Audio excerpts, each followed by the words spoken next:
Israeli top commanders request करते हुए नजर आ रहे हैं पेंटागन के जनरल्स के साथ कि आप मिलिटरीली इंटरवीन करें, हम एग्जॉस्ट हो गए। इजराइल अपनी वजूद को बचा ले 2027-28 में, तो ये बहुत बड़ी बात होगी। जनरल डैन केन ने साफ इनकार कर दिया था, उन्होंने कहा ईरान से हमें ना न्यूक्लियर थ्रेट है, ना उनके मिसाइल हम तक रेंज करते हैं, ना वो थ्रेट है हमें। उनका जो असल मुद्दा था, एक तो इजराइल घसीट के लाया था, दूसरा उन्होंने चाइना के जरा स्क्रू टाइट करने थे, नथिंग एल्स। मैं तो समझता हूँ रात को पता नहीं प्रेसिडेंट ट्रम्प सो भी पाते होंगे या नहीं सो पाते होंगे। मुनव्वर साहब, ये तो जाहिर है हम सब इस पर खुश भी हैं, और हमारी जाहिर है जो इस वक्त तक की क़यादत ने जिस अंदाज से और जिस बुर्दबारी के साथ दुनिया को अमन की तरफ लेकर आया है, उस पर शाबाश तो है। लेकिन अब हमारा सवाल ज़रा मुख्तलिफ है।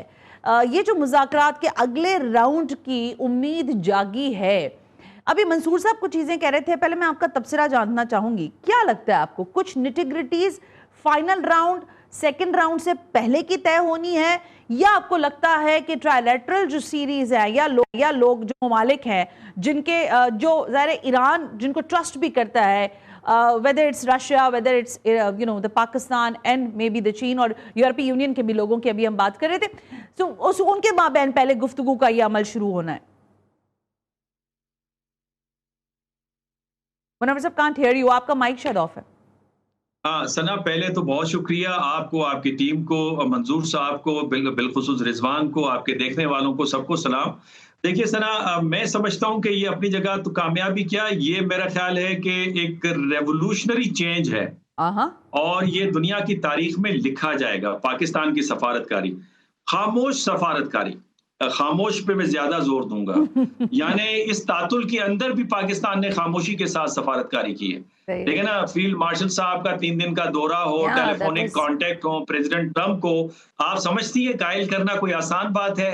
सुबह एक ट्वीट और दोपहर दूसरी और शाम को तीसरी। नहीं, आप गलत कह रहे हैं ना। खामोश सिफारतकारी आपने कहा, मैंने कहा सिफारतकारी की धज्जियां जो उड़ाई है ना डोनाल्ड ट्रम्प के सोशल ट्रुथ ने उड़ाई है, हर घंटे और सेकंड्स और मिनट्स पे ट्रुथ पे लिख रहे हैं वो जिस वक्त अमेरिका में वो डेमोन्स्ट्रेशन चल रही थी ना, रात को उन्होंने 8 दफा ट्वीट की थी। तो ये उनका खासा है प्रेसिडेंट ट्रम्प साहब का। और मैं इसके बारे में कहता हूं कि ये उनकी जो पॉलिसी मेकिंग प्रोसेस है उसमें क्राइसिस है। बहरहाल उसकी मैं एक्सप्लेनेशन में नहीं जाता कि वो क्राइसिस किस तरह से है।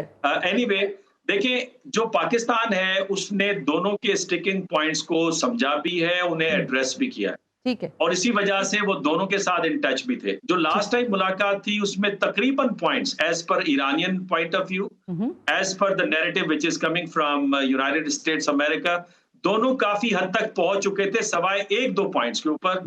और वो अब मेरा ख्याल है जो शटल डिप्लोमेसी होती रही है उसमें उसे भी अचीव कर लिया गया। This is my hunch. और यही वजह है कि इस्लामाबाद में 3 पेजेस का एक ड्राफ्ट तैयार है, जिसमें दोनों के कंसर्न्स को सामने रखा गया है। उसकी हल्की फुल्की नोक पलट ठीक होगी। और ये मामला इसलिए खराब हुआ था, जो कि ईरानी अपनी जगह पे जस्टिफाइड थे, कि जब हमने ब्लॉकेड को खोल दिया है स्टेट ऑफ हॉर्मुज को, अमेरिका ने क्यों बंद किया है? तो ये एक पॉइंट था जिसकी वजह से तातुल का शिकार है। और सुबह जो क्वेश्चन ना मुनव्वर साहब, मैं जरा पहले ये जानना चाह रही हूँ कि इजरायली वजीर दिफा जो है, ये जो मेरे ख्याल कल का ही बयान है ये, जिसमें वो कह रहे हैं कि अगला टारगेट जो है खुदा ना खास्ता वो मुश्तबा खामनाई को बनाना चाहते हैं, और वो कह रहे हैं हम इंतजार में हैं कि डोनाल्ड ट्रम्प का एक इशारा होगा और फिर दुनिया देखेगी कि कैसे तहोबाला होगा ईरान। अब आप जरा ये फरमाइएगा, एक जानिब हम डायलॉग की बात कर रहे हैं, डोनाल्ड ट्रम्प भी बात कर रहे हैं, वो कह रहे हैं मैं अच्छी डील करना चाह रहा हूँ, वो इंतजार कर रहे हैं, दूसरी तरफ ये नेतन्याहू जो है और इसके लोग इंतजार कर रहे हैं हिट करने के लिए एक मरतबा। फिर ये कैसे होगा, प्रोसेस कैसे होगा ये सारा साइमल्टेनियसली? देखिए, मेरी नजर में जो इजराइल है वो एग्जॉस्ट हो चुका है। और आपको याद होगा कि एक जो वीडियो लीक आउट हुई है जिसे अल जजीरा ने भी कोट किया है, राइटर्स ने, क्या डिफेंस जो चैप्टर है उसने भी उसको आइडेंटिफाई किया है, साथ में जो चैनल 13 है इजराइल का उसने भी दिखाई है, जिसमें इजरायली टॉप कमांडर्स रिक्वेस्ट करते हुए नजर आ रहे हैं पेंटागन के जनरल्स के साथ कि आप मिलिटरीली इंटरवीन करें, हम एग्जॉस्ट हो गए, जिसपे उन्होंने माजरत कर ली है। तो मैं नहीं समझता ये भभकियां ही हैं। इजराइल अपनी वजूद को बचा ले 2027-28 में, तो ये बहुत बड़ी बात होगी। साइंटिफिकली जो मुझे ट्रेंड नजर आ रहे हैं उसमें इजराइल का वजूद बहुत खतरे में। There are number of factors जो मैं आप डिटेल में यहाँ पे डिस्कस नहीं करना चाहता। दूसरा ये कि सुबह से जो ट्वीट्स आ रही थी प्रेसिडेंट ट्रम्प की तरफ से वो बड़ी पॉजिटिव थी। अगर इजराइल कुछ कर सकता है तो वो लेबनान में जंग को जारी रखे, वहां पे जंग उसने बंद की हुई है एक स्नैप कॉल के ऊपर प्रेसिडेंट ट्रंप की। दूसरी बात ये कि प्रेसिडेंट ट्रंप ने जो आर्मीनिया वाली ट्वीट थी उसको डिलीट कर दिया था। तीसरा ये कि इस वक्त भी नाकाबंदी है, लेकिन जो ईरानी जहाज हैं वो गुजर रहे हैं, आ रहे हैं, जा रहे हैं, और सुबह से इशारे मिल रहे थे कि स्ट्रेट ऑफ हॉर्मुज को वो नरम कर देंगे। हाँ। तो मेरा ख्याल है कि चीजें बड़ी पॉजिटिव डायरेक्शन में हैं हर तरफ से, और मेरा ख्याल है कोई चारा नहीं है अमेरिका के पास रह नहीं गया। और मैं एक अमेरिकन मिलिट्री पे आपसे बात करना चाह रहा हूँ, क्योंकि मंसूर जाफर साहब ने बात की थी। देखिए, अमेरिका की जो पेंटागन है, मिलिट्री जो है वो फंस गई है। हाँ। एक तरफ प्रेसिडेंट ट्रंप साहब बड़ी धमकियां देते हैं, लेकिन वो मिलिट्री एक लीगल दायरे से आगे निकलना नहीं चाहती।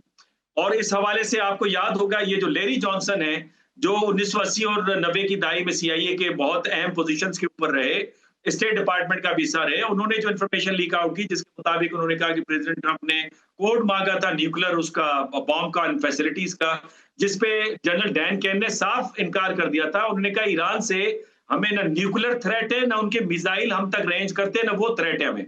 और frankly speaking, in my view point, कोई अमेरिका को गर्ज नहीं है ईरान के पास न्यूक्लियर जो है यूरेनियम एनरिच रहती है नहीं रहती। उनका बैलिस्टिक मिसाइल वाला तो बातचीत ही चली गई है, वो मंजर से गायब है। उनका जो असल मुद्दा था, एक तो इजराइल घसीट के लाया था, दूसरा उन्होंने चाइना के जरा स्क्रू टाइट करने थे, नथिंग एल्स। ये इजराइल की ख्वाहिश थी कि ये ईरान का न्यूक्लियर प्रोग्राम है, ये है, वो है। और कल आपने देखा, उन्होंने ट्वीट करके कहा कि जो हमने 2025 में हमला किया था ईरान के ऊपर, उससे जो फर्दो और इस्फहान के न्यूक्लियर प्लांट्स पे, तो हाईली इनरिच यूरेनियम जो है वो डस्ट में तब्दील हो गई है। तो उन्होंने अपने लिए खुद एक वे आउट निकाल लिया। तो मेरा नहीं ख्याल कि वो इतना लंबा जाएगा मामला। इस वक्त अमेरिका की जरूरत है, उनकी इकोनॉमिक कंडीशन, उनकी जो पब्लिक ओपिनियन, एक्सटर्नल सिचुएशन, ये डिमांड कर रही है निकले इस जंग से। मैं तो समझता हूँ रात को पता नहीं प्रेसिडेंट ट्रंप सो भी पाते होंगे या नहीं सो पाते होंगे।